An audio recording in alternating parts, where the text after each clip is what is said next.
Hello friends, how are you? And how are you getting with me? Please tell me by your comments in comment section. And today we are going to start present perfect tense part 2. In our last video we have discussed first part in which we have discussed basics of present perfect tense, and now we are going to start second part of this tense, which is very important according to exam points of view. Then let's start. अब देखना, अब friends हम कुछ इसके जो present perfect tense है उसके जो एडवांस्ड लेवल के जो कुछ की पॉइंट्स हैं जो आपको एग्ज़ाम में बहुत ज़्यादा हेल्प कर सकते हैं उनके बारे में डिस्कस करने वाले हैं। और क्या है वो पॉइंट्स, आप मेरे साथ बिल्कुल बने रहिए, जानिए, अच्छे से मेहनत करिए, प्रैक्टिस करिए और एग्ज़ाम में धूम मचा दीजिए। अब देखना, मैं आपको कुछ ऐसे वर्ड्स बताती हूँ जिन वर्ड्स को आप देखते ही एग्ज़ाम में पकड़ जाओगे कि यहाँ पे तो बिल्कुल ही प्रेजेंट परफेक्ट टेंस यूज़ होने वाला है। तो फ्रेंड्स चलिए स्टार्ट करते हैं। कुछ वर्ड ऐसे होते हैं, ठीक है, या तो वो एडवर्ब्स हो सकते हैं या वो कंजंक्शन हो सकते हैं, वो कुछ भी हो सकते हैं, ठीक है। वो अपने प्रीसीडिंग एक्शन को, जो एक्शन उनसे पहले हो रहा है, वो उस एक्शन को डिनोट करने के लिए यूज़ होते हैं, ठीक है। और जो मेनली हम इस बात को डिस्कस कर चुके हैं कि जो प्रेजेंट परफेक्ट टेंस होता है, जो एक्शन नियर फ्यूचर में कंप्लीट हो चुका है, जो वो अपने प्रीसीडिंग एक्शन को ही बताता है। और जो इस टाइप के एक्शंस होते हैं उनको शो करने के लिए हमें इस टेंस की रिक्वायरमेंट होती है, क्योंकि वो एक्शन अगर नियर पास्ट में कंप्लीट हो चुके हैं तो उन एक्शंस का कंप्लीशन हो चुका है, उनकी एक डेडलाइन होती है, वो एक्शन कंप्लीट हो चुके हैं। तो इस तरह के एक्शंस को, एक तो अभी हमने जो अपनी पिछली क्लास में डिस्कस कर लिया था कि किसी भी सेंटेंस के जो उसका स्ट्रक्चर होता है, जो उसके मीनिंग्स होते हैं, जो हमारी अंडरस्टैंडिंग से हम पकड़ पाते हैं, उन बातों से हम कैसे पता लगा सकते हैं कि यहाँ पे हमारा प्रेजेंट परफेक्ट ही यूज़ होने वाला है। लेकिन कुछ ऐसे वर्ड भी होते हैं जिनको देखते ही आप ये बता दोगे कि हाँ बिल्कुल यहाँ पे प्रेजेंट परफेक्ट ही हमारा यूज़ होने वाला है। तो देख लीजिए एक बार इस टाइप के जो जो हमारे वर्ड्स हैं वो क्या क्या होते हैं। फर्स्ट ऑफ ऑल वर्ड होता है हमारा usually, usually. Second, recently, already, yet. ऐसा नहीं है कि जस्ट मैं आपको ये कहूँगी कि इन वर्ड्स को आप रट लीजिए, नहीं, इन वर्ड्स को अभी हम डिटेल में डिस्कस करेंगे कि किस वर्ड का क्या मीनिंग होता है। इनसे, इनके ऊपर अच्छे से एग्जांपल्स करेंगे, अच्छे से आपको सेटिस्फाई होना पड़ेगा। बिल्कुल इसके एग्जांपल्स को समझने के बाद आप ऑब्वियसली बिल्कुल ही सेटिस्फाई हो जाओगे कि हाँ ये वाले सेंटेंस हमें बिल्कुल अच्छे से समझ आ गए और हमें इन वर्ड्स का यूज़ भी समझ आ गया कि कैसे हम इनको एग्ज़ाम में पकड़ पाएंगे। बिल्कुल चिंता नहीं करना कि कैसे इन वर्ड्स को पकड़ा जाएगा, बस आप मेरे साथ पेशेंस रखिए और बने रहिए। तो कौन कौन से वर्ड हैं? Usually, recently, already, yet, so far, ever, just, till now, of late and lately, sorry हाँ lately, before, before, by the time, by the time, after, by now। चलो अब इनको डिटेल में डिस्कस कर लेते हैं। डिटेल में डिस्कस करने का मतलब है कि किस तरह से इनको पकड़ा जाएगा, किस तरह से इनका यूज़ होगा। पहली बात तो ये है कि ये वर्ड सभी के सभी ऐसे हैं जिनको देखते ही ये पता चल रहा है कि ये कोई एक्शन ऐसा है जो पहले हो चुका है और उसके बारे में ये सारी बातें कर रहे हैं। जैसे यूजुअली, यूजुअली ऐसा होता है, या यूजुअली ये काम ऐसे है, ठीक है। रिसेंटली मतलब रिसेंटली हाल ही में ये काम हो गया है, ऑलरेडी हो चुका है। येट के बारे में डिस्कस कर लेंगे, सो far, ever, just, till now. मतलब इन बातों को, इन वर्ड्स को देख के आपको ये पता चल रहा है कि ये किसी कंप्लीट एक्शन के बारे में बात करने वाले हैं।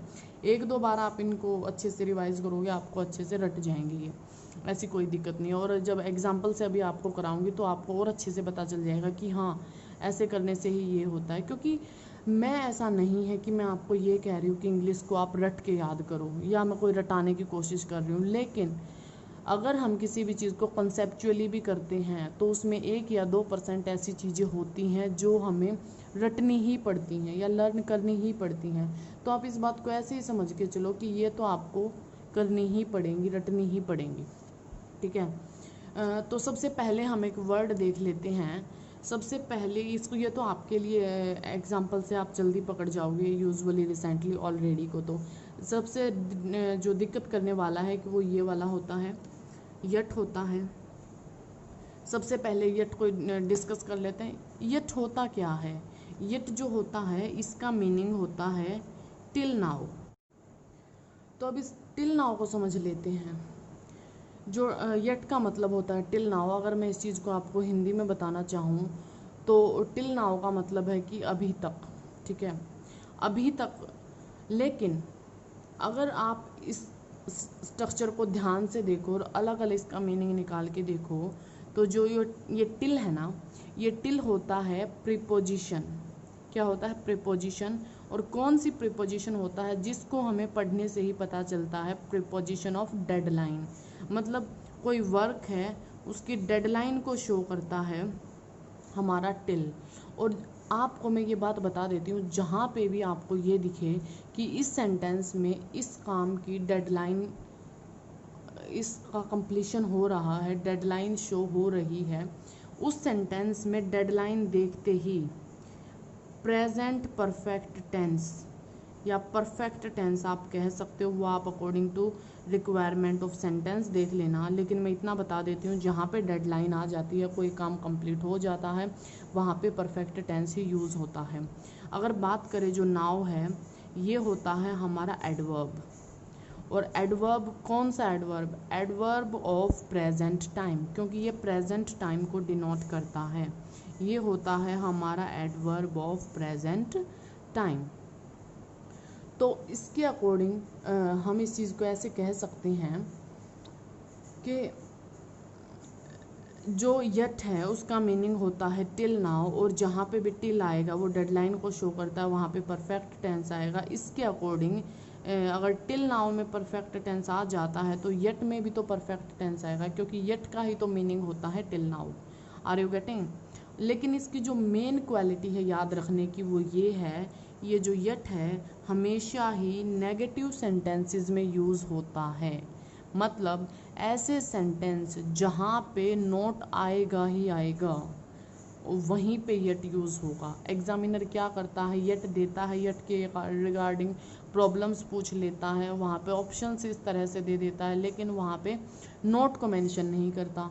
और वहाँ पे हमें ये नहीं पता होता कि जो यट है वो सिर्फ नेगेटिव सेंटेंस में ही आता है, और हम वहाँ पे कोई भी टेंस वगैरह देख के अपने अकॉर्डिंग वहाँ पे वर्ब प्लेस कर देते हैं। एक सेंटेंस देखना आप ऐसे ही, फॉर एग्जाम्पल मैं बोल देती हूँ, Vinay dash the punctured tyre of his car yet. Option में मैं आपको एक वर्ब दे देती हूँ। आपके पास ऑप्शन है मेंट। आपको ये वर्ब इस वाले फिल इन द ब्लैंक्स में फिल करनी है, ठीक है, इस वाले ब्लैंक में आपको ये फिल करनी है। तो आप बताइए कि यहाँ पे क्या आएगा? Vinay mend the puncture tyre of his car yet. कहने का मतलब ये है, अगर यट आ गया तो ये काम उसने नहीं किया, ठीक है, इसलिए ये सेंटेंस नेगेटिव है। इसका मतलब है Vinay not mend the puncture tired of his car yet. लेकिन नोट का तो पता चल गया, मेंड का भी पता चल गया, लेकिन यहाँ पे वर्ब की थर्ड फॉर्म है। और ऊपर मैं आपको यही बता रही थी कि यहाँ पे परफेक्ट टेंस यूज़ होगा, क्योंकि ये डेडलाइन को शो करते हैं, उस काम के कंप्लीशन को शो करते हैं। तो उसी के अकॉर्डिंग वर्ब की थर्ड फॉर्म तो यहाँ पे दे ही रखी है, हमें यहाँ पे लगाना पड़ेगा। सॉरी, ये वर्ब की थर्ड फॉर्म इसलिए इसके साथ नहीं है, ये तो अलग से अपना दा जो हमारा है आर्टिकल है उसके लिए यूज़ किया गया है ये। यहाँ पे मैंड हमें वर्ब दे रखी है, इसी को हमें वर्ब की थर्ड फॉर्म में चेंज करना पड़ेगा और यहाँ पे हमें परफेक्ट फॉर्म बनानी है। तो विनय के अकॉर्डिंग हमारी हेल्पिंग वर्ब आ जाएगी हैज़, नेगेटिव है तो नॉट आ जाएगा, और मैंड की थर्ड फॉर्म बनाए तो हो जाएगा मैंडेड। तो ये हमारा इस तरह से कंप्लीट होएगा sentence. Vinay has not mended the puncture tyre of his car yet, कि विनय ने अभी तक उसकी जो कार का पंचर्ड टायर है उसको ठीक नहीं किया है। Are you getting my point? Okay, अब डिस्कस कर लेते हैं। जैसे हमारा होता है सो फार, इसका मीनिंग भी यही होता है, सो फार का मीनिंग भी यही होता है अभी तक। एवर, एवर है कि डिस्कस करने वाला वर्ड है यहाँ पे। एवर को मैं आपको डिस्कस करके बता देती हूँ। एवर, एवर का मतलब होता है आप बोल सकते हैं ऑलवेज भी यूज़ करते ही होंगे, फ्रेंड्स, फॉर एवर वगैरह वगैरह जो भी यूज़ करते हो सेंटेंसेस।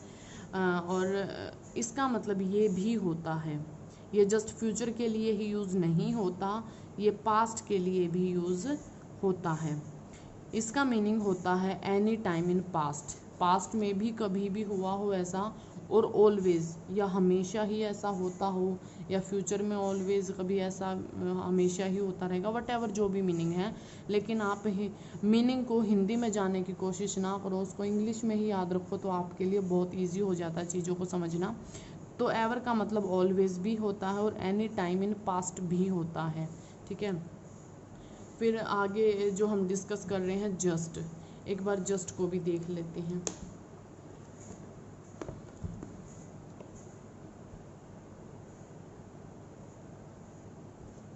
जस्ट, जस्ट का मीनिंग होता है नाउ, या आप इसको बोल सकते हैं एग्जैक्टली, एग्जैक्टली इसका मीनिंग होता है। और इसका मीनिंग एक और भी होता है, वो होता है ऑलरेडी, वो होता है ऑलरेडी। कहने का मतलब ये है यहाँ पे कि बहुत सारे वर्ड ऐसे होते हैं जिनका हमें मीनिंग, एक ही मीनिंग पता होता है, दोनों मीनिंग नहीं पता होते, और एग्जामिनर जो मीनिंग पॉपुलर होते हैं, जो सबको पता होते हैं, उनके रिगार्डिंग प्रॉब्लम्स नहीं बनाते। वो ऐसा मीनिंग जो हमें नहीं पता होता, कुछ ही % लोगों को पता होता है, वो इस टाइप से वो प्रॉब्लम बनाते हैं और वहाँ पे बहुत सारे लोग फंस जाते हैं। तो इनके ये दो दो मीनिंग होते हैं और आपको ये याद रखने पड़ेंगे। एवर का होता है ऑलवेज या एनी टाइम इन पास्ट भी होता है। जस्ट का नाउ या एग्जैक्टली तो सभी को पता होता है, लेकिन ऑलरेडी नहीं पता होता, ठीक है। तो इनके ऊपर हम आगे जाके क्वेश्चन से एक बार डिस्कस करेंगे तो आप इनको अच्छे से समझ जाओगे। एक जो आजकल बहुत ज़्यादा एग्ज़ाम में पूछे जाने वाले वर्ड्स हैं वो देख लो एक बार। Of late and lately, of late and lately. Of late and जो लेटली होते हैं, इन दोनों का ही मतलब होता है हाल ही में, मतलब रिसेंटली, रिसेंटली, इन दोनों का ही मीनिंग होता है रिसेंटली। और जो रिसेंटली होता है ये हमेशा ही प्रेजेंट परफेक्ट टेंस की फॉर्म में आता है, क्योंकि अगर ये रिसेंट के टाइम को शो कर रहा है तो ऑब्वियसली प्रेजेंट ही होगा, लेकिन ये डेडलाइन को भी शो करता है, तो इसलिए ये परफेक्ट की फॉर्म में भी चला जाता है। तो हमेशा ही इसमें जो टेंस हमारा आएगा वो आएगा कौन सा, प्रेजेंट परफेक्ट टेंस।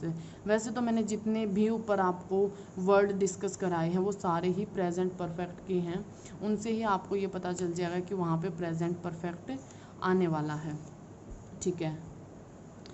अब दो हमारी प्रेपोजिशन हैं, उनको देखिए एक बार। उन प्रेपोजिशन से मोस्टली क्वेश्चन बनते ही हैं और उनका मीनिंग ना पता होने की वजह से वहाँ पे गलती हो जाती है। प्रेपोजिशन वैसे तो हम अपनी जो सारी प्रेपोजिशन है वो प्रेपोजिशन का जब चैप्टर डिस्कस करेंगे तो हम वहाँ पे कर ही लेंगे, लेकिन जो मेन है जो हमारी हर चैप्टर में रिक्वायर्ड होंगी वो हम अपने हर चैप्टर की रिक्वायरमेंट के अकॉर्डिंग साथ साथ ही डिस्कस करते चलेंगे, ठीक है। ऐसा नहीं है कि कोई चैप्टर बाद में होगा तो उसके लिए हम उस चैप्टर के वेट में ही बैठे रहेंगे, नहीं, जो चीज़ें साथ में डिस्कस करने की समझने की हैं उनको समझो, साथ में करो। आई होप मैं आपसे इतनी तो उम्मीद करके ही चलूँगी कि आप ग्रेजुएशन आप कर चुके हैं, तो आपको बिल्कुल 0 लेवल पे तो आप नहीं हो, ये चीज़ें आपके लिए बिल्कुल न्यू तो है नहीं, तो थोड़ा अपनी भी अंडरस्टैंडिंग को बनाए रखना, पेशेंस रखना, सीखने की कोशिश करना, तभी कुछ हो सकता है। ऐसा नहीं है कि आप कहीं भी कोचिंग इंस्टीट्यूट्स पे चले जा रहे हो और वहाँ पे कुछ आपको डिफरेंट पढ़ाया जा रहा है, ठीक है।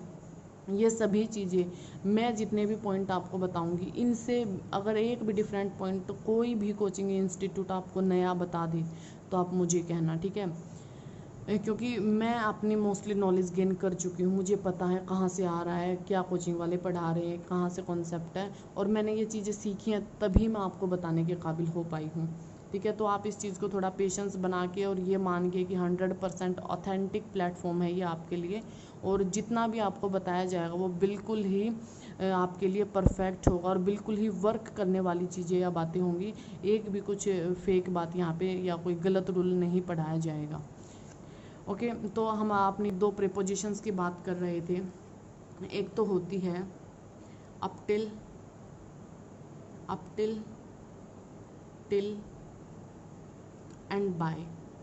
मेनली जो ये टिल और अप टिल होती है, ये दोनों बिल्कुल रिजेंबल ही होती हैं, मतलब बिल्कुल सेम ही होती हैं ये दोनों, इनमें कोई ज़्यादा डिफरेंस होता नहीं है।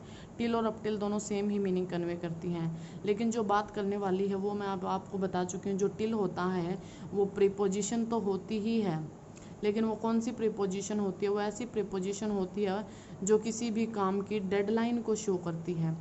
लेकिन वो डेडलाइन किस चीज़ की, वो डेडलाइन शो करती है टाइम के केस में, ठीक है। टाइम के केस में जो किसी भी एक्शन की डेडलाइन को बताए, ठीक है, उस एक्शन के टाइमिंग के अकॉर्डिंग उसकी डेडलाइन को बताए, उसकी कंप्लीशन को बताए, वो प्रीपोजिशन होती है, प्रीपोजिशन ऑफ डेडलाइन, और वो होती हैं till, up till and by. फिर बात कर लेते हैं एक, जैसे टू और अप टू। टू और अप टू भी दोनों ही प्रीपोजिशन हैं, लेकिन ये प्रीपोजिशन काम आती हैं स्पेस के बारे में। स्पेस से मेरा क्या मतलब है, स्पेस से मतलब है जैसे हमारे चारों तरफ के जो हमारा एनवायरनमेंट है, इसमें अगर हम कोई बात करते हैं इधर उधर घूमने की, तो वो स्पेस होता है, और वहाँ पे हम टू या अप टू यूज़ करेंगे। दो एग्जांपल से आप इन चीज़ों को देख लो एक बार। अगर मैं बात करूँ, ही वर्कड टिल 5 PM, ठीक है। ही वर्कड टिल 5 PM, उसने 5 बजे तक काम किया। अगर उसने 5 बजे तक काम किया तो इसका मतलब ये 5 PM यहाँ पे क्या है, टाइम, ठीक है।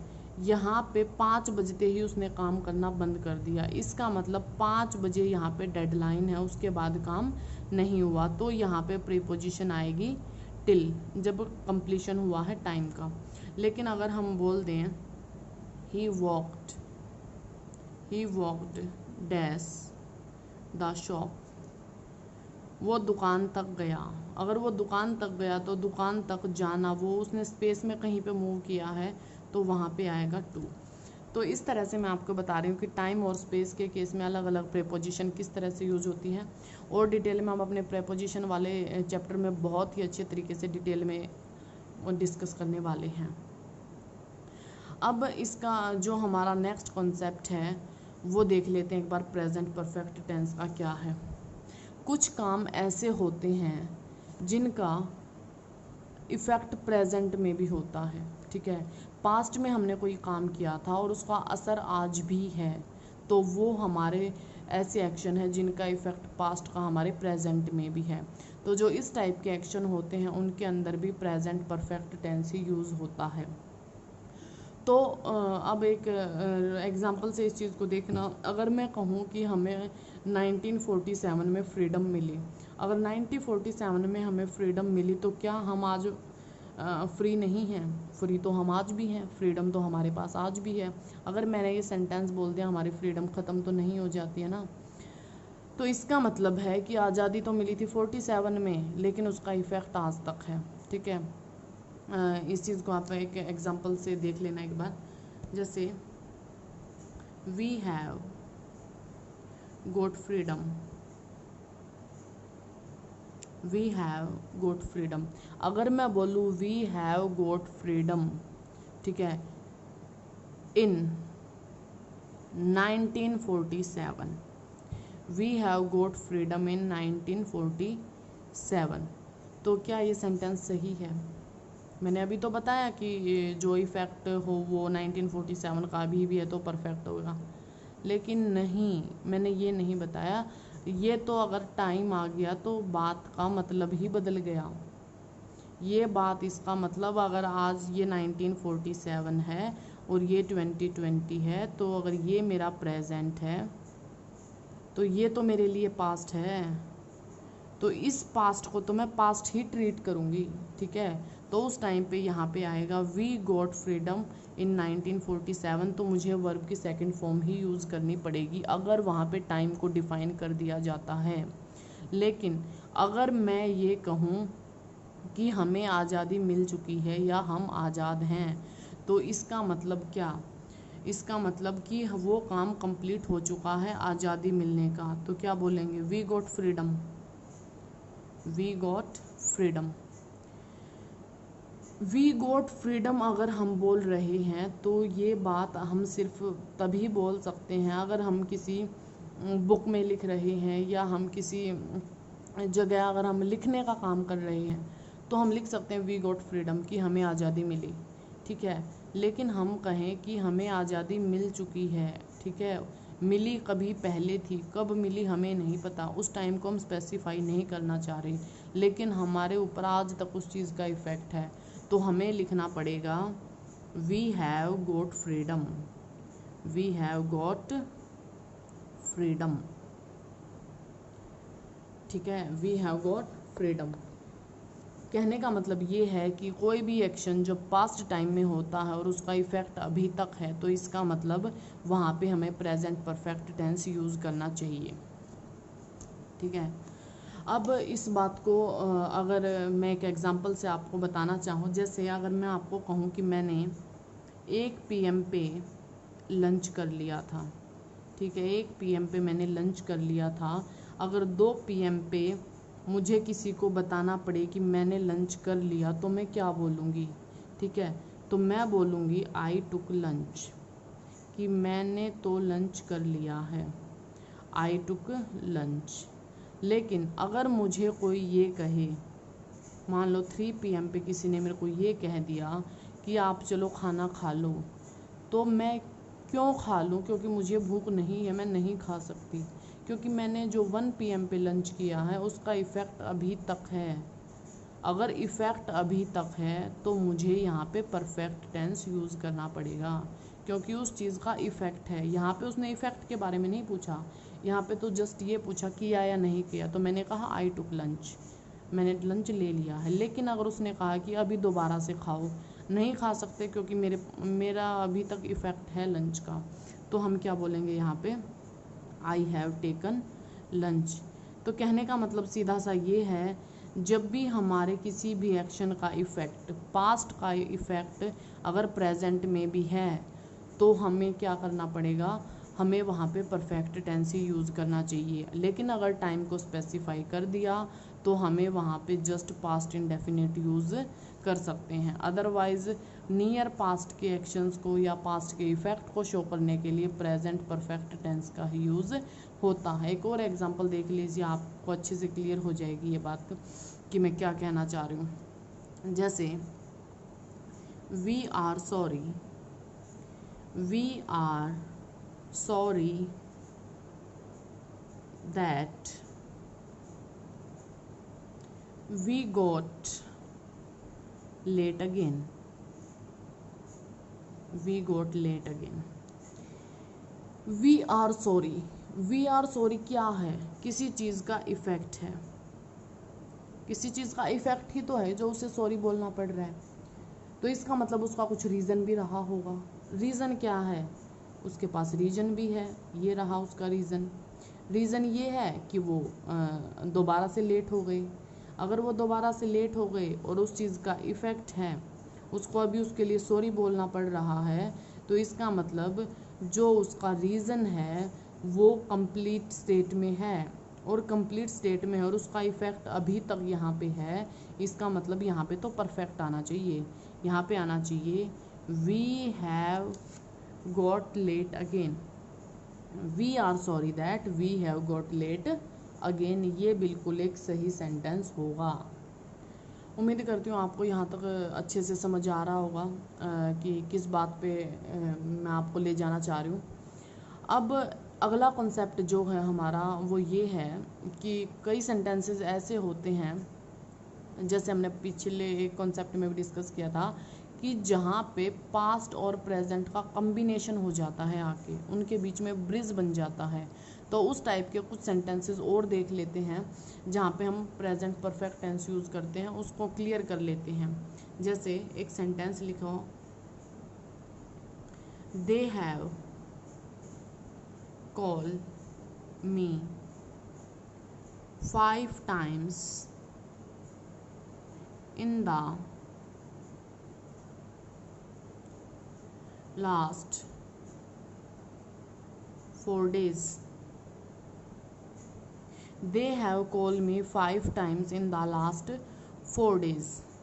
ठीक है, और एक सेंटेंस और लिख लेते हैं, They have called me 5 times last day. इन दोनों सेंटेंसेस को एक बार ज़रा ध्यान से देखिए और ये बताइए कि यहाँ पे क्या रिक्वायरमेंट है सेंटेंस की और कौन सी वर्ब यहाँ पे आनी चाहिए। They have call me 5 times in the last 4 days। सबसे पहली बात तो ये है कि हमें यहाँ पे ये देखना चाहिए कि जो पास्ट और प्रेजेंट का है वो कम्बिनेशन क्या है। यहाँ पे उसने लिखा है in the last 4 days। Last 4 days का मतलब है इन द लास्ट 4 days में 3 दिन तो जा चुके हैं और एक दिन आज जब हम उस चीज़ की बात कर रहे हैं, ये हाँ हमारे the last 4 days।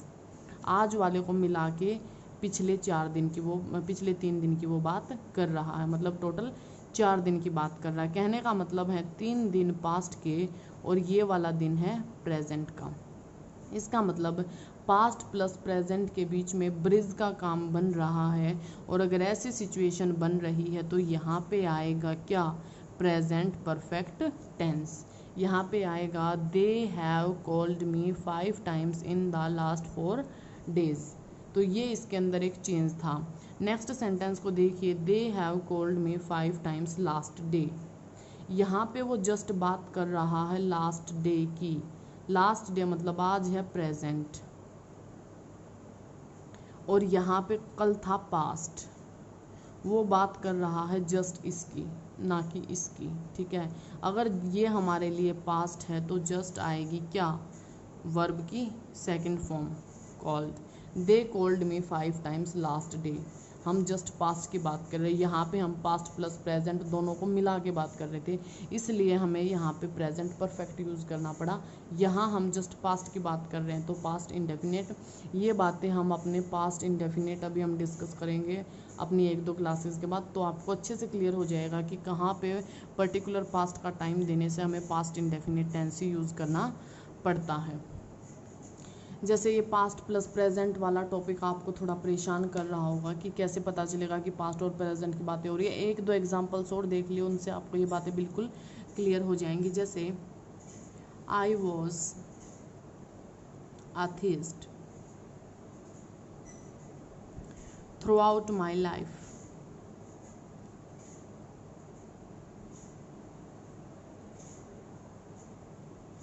I was atheist throughout my life। अब एक बात बताइए, यहाँ पे आ गया वॉज, इसका मतलब वो पास्ट की बात कर रहा है। ठीक है, अगर वो पास्ट की बात कर रहा है तो वो किसके पास्ट की बात कर रहा है, अपने ही पास्ट की बात कर रहे हैं। ठीक है, मैं कहने का मतलब है कि मैं अपनी पूरी लाइफ में थिस्ट रहा था। ठीक है, मतलब मेरी भगवान में आस्था थी अपनी पूरी लाइफ में। थी क्या, अभी नहीं हूँ मैं, अभी भी तो हूँ, तो उसको वहाँ पे वॉज क्यों लगाना पड़ रहा है। अगर वो अपने ही बारे में बात कर रहा है तो वहाँ पे वॉज नहीं आएगा। और अगर उसकी पूरी लाइफ जो है, कुछ लाइफ वो पास्ट में बिता चुका है, कुछ लाइफ उसकी प्रेजेंट में चल रही है, ख़त्म तो नहीं हुई है ना। ख़त्म होती तो वो क्या बात करने के लायक होता, नहीं होता। तो इसका मतलब यहाँ पे आएगा हमारा प्रेजेंट का परफेक्ट टेंस। कुछ पास्ट में लाइफ जा चुकी है, प्रेजेंट में भी चल रही है, दोनों जहाँ पे मिले वहाँ पे ब्रिज बन के बनता है प्रेजेंट परफेक्ट टेंस। तो यहाँ पे आएगा I has been a theist throughout my life. ये बीन कहाँ से आया, मैंने आपको बताया था कि जो हेल्पिंग वर्ब क्वेश्चन में दी जाती है, अगर हम वहाँ पे उसकी थर्ड फॉर्म बनाते हैं तो उसी की थर्ड फॉर्म को लिखा जाता है, कि ना कि हम अपने पास से कोई भी वर्ब यूज़ कर लेंगे। तो हमें लिखना पड़ेगा I has been a theist throughout my life. अगर इससे रिलेटेड और एग्जांपल्स देखिए, अच्छे से आपको क्लियर हो जाएगा। जैसे यू आर, या लिख लो, कोई वर्ड लगा लो, या मान लो हैव बीन ले लो। चलो आप बताना इनमें से क्या आना चाहिए through out your life.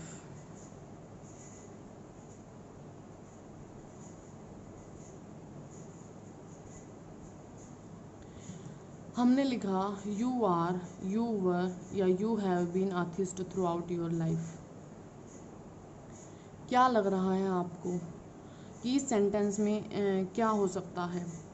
You are a theist throughout your life, क्या आर हो सकता है? ठीक है, वही बात बन रही है। अगर वो यू है, एक बंदा यहाँ है और एक बंदा यहाँ है, ये इस बंदे से बात कर रहा है तभी तो इसको यू कह रहा है, इसका मतलब वो दोनों प्रेजेंट हैं, वो दोनों मरे नहीं हैं। ठीक है, फिर बात होती है कि दोनों हैं तो उन्होंने कुछ लाइफ तो उनकी स्पेंड हो चुकी है, कुछ लाइफ उनकी अभी प्रेजेंट में चल रही है। इसका मतलब पास्ट प्लस प्रेजेंट यहाँ पे परफेक्ट टेंस यूज़ होने वाला है, तो आर भी नहीं आएगा, वर्ब भी नहीं आएगा। यहाँ पे जो आएगा वो आएगा you have been a theist throughout your life. ये सेंटेंस बिल्कुल ही यहाँ पे सही होगा। अगर मैं कहूँ ही वॉज, या ही हैज़ बीन, या इज़ ले लो, is a theist throughout his life, throughout his life.